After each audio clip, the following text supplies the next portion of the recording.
বিচার ও মৌলিক সংস্কার ছাড়া জাতীয় নির্বাচন হলে প্রধান উপদেষ্টা দায়ী থাকবেন মনে করছেন ইনকিলাব মঞ্চের নেতারা। সোমবার দুপুরে ঢাকা বিশ্ববিদ্যালয়ের মধুর ক্যান্টিনে এক সংবাদ সম্মেলনে দলের মুখপাত্র বলেন, 25শে জুনের আগে সব রাজনৈতিক দলের সম্মতিতে জুলাই সনদ ঘোষণা করতে হবে, নইলে সেদিন শাহবাগ থেকে মানিক মিয়া অ্যাভিনিউ পর্যন্ত লাল মার্চ কর্মসূচি পালন হবে। আরও বলেন, লন্ডনে বিএনপি ও সরকারি বৈঠকের পর দেশে নির্বাচনের হাওয়া বইছে, তবে নির্বাচনের আগে বিচারের রোডম্যাপ দেওয়ার দাবি জানান তিনি।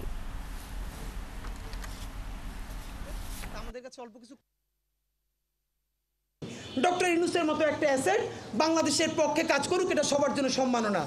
কিন্তু সেটা যদি নির্বাচনের আগে বিচার না করে, নির্বাচনের আগে যদি মৌলিক সংস্কার না করে আপনি বিএনপির সাথে এই কথা বলে তাদের সাথে যোগ দিয়ে নির্বাচনকালীন দায়িত্ব পালন করেন, যেভাবে মাথার তাজ বানিয়ে রেখেছিলাম, আমরাই আপনাকে ইতিহাসের শ্রেষ্ঠতম গাদ্দার ঘোষণা করব, মনে রাখেন।